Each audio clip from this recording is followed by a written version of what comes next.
정치인문학 김종상입니다. 민주당 이재명 후보가 지금 고전을 면치 못하고 있는데요.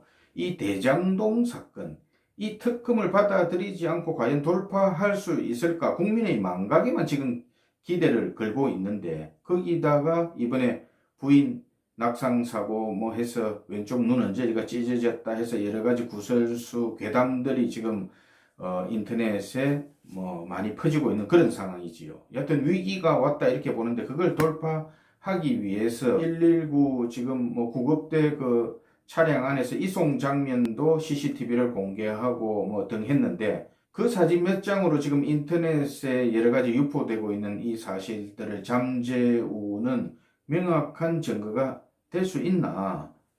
저는 그렇게 보지 않습니다. 여하튼 이재명의 지금 이 가면, 과연 이준석 말대로 찢어버릴 수 있을지, 또 이 가면을 벗길 수 있을지, 진실이 드러나서 그 민낯이 공개가 될지, 우리는 지금 살얼음 걷는 것처럼 지켜보고 있는데요. 아마 민주당 내부에서는 윤석열 총장이 지금 장모나 처가 뭐 본인 뭐 고발 사주 등 해서 공작을 좀 하고, 이거를 공격하면서 좀 만신창이나 이렇게 만들어서 결국은 낙마시키든지, 낙마가 안 되면은 좀 너절너절하게 해서 선거를 치르면은 자신들이 이길 수 있다, 이렇게 아마 처음에는 판단했을 겁니다. 그런데 이재명 복병, 대장동 그것도 그렇고, 또 변호사비 대납 의혹도 그렇고, 결국은 뭐 이 검찰이나 사법부에서 들여다보고 뭐 대략은 지금 파악하고 있을 텐데요. 이게 과연 막아질까, 혹시나 양심 선언이나 나올까 싶어서 지금 전전긍긍하고 있는데요.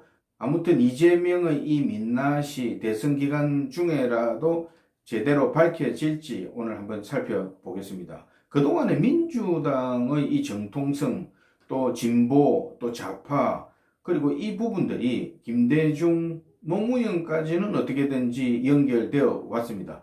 그러나 이게 문재인 때 뭉개지고 권력을 사유화하고 부패하고 무능하고 이렇게 하다가 지금 이재명 후보에 와서는 완전 이게 파렴치한 후보가 되었는데요.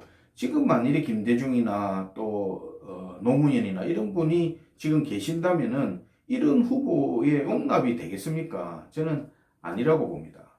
좀 오래된 이야기인데요. 한나라당 당시 국회의원 공천 심사할 때, 저도 그때 여하튼 출마를 했었는데, 제 앞에 쪽에서 공천 심사를 하는데 가장 존경하는 사람이 인물이 누구냐 하는 질문이 있었습니다. 그때 제 앞에, 바로 앞에 쪽이기 때문에 제가 뒤에서 그걸 직접 들었는데요. 앞에 쪽에 그 면접을 보는 분이 얼떨결에 질문을 받으면서 내가 존경하는 인물은 노무현이다, 이렇게 답변을 하고 웃음을 자아낸 적이 있는데요.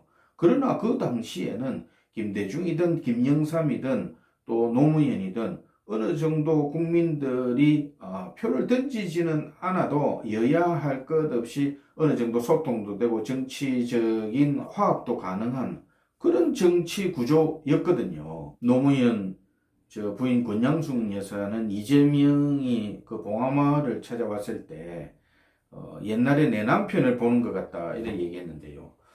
이게 마누라의 한계인지는 모르겠지만, 그 당시에 논두렁식에 해서 부부싸움을 했나 하고 말이 많다가 고인을 두고 명예 때문에 그냥 뭐 유야무야 되었는데요.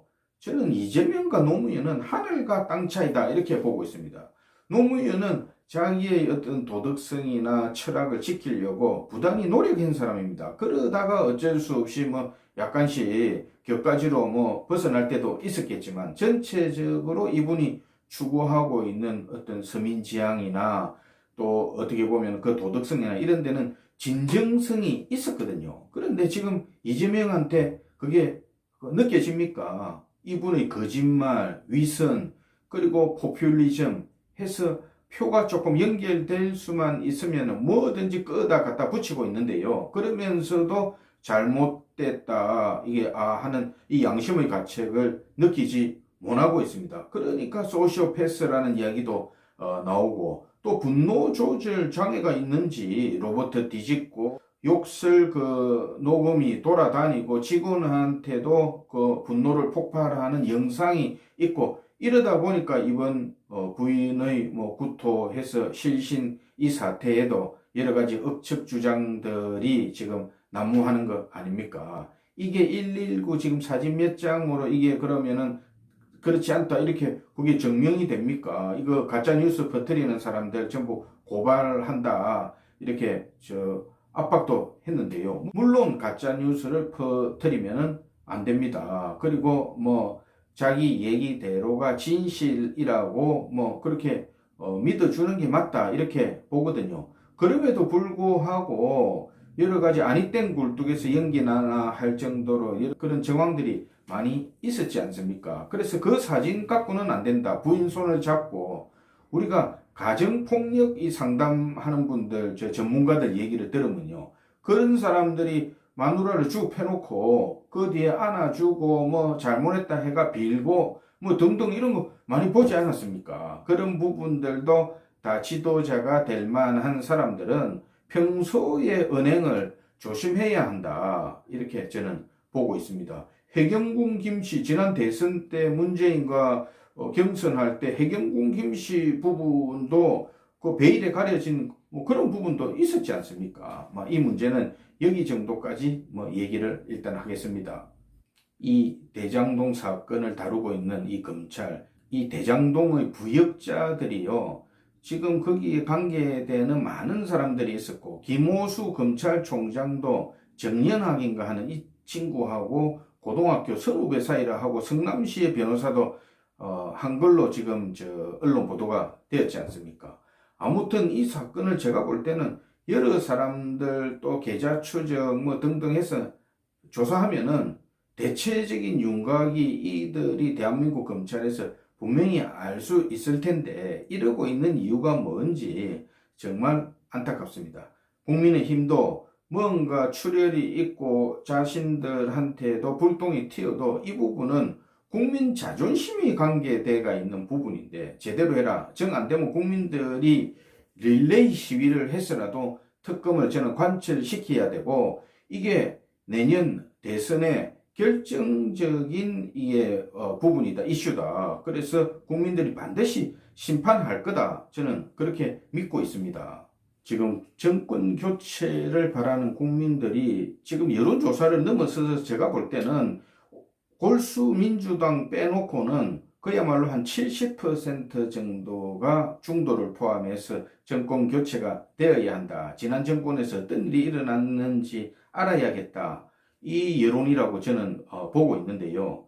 그러니까 국민의힘이 정말 잘해야 한다. 지금 선대위의 어떤 자리나 이런 걸 두고 다툴 때가 아니다. 누구든지 소탐 배실한다.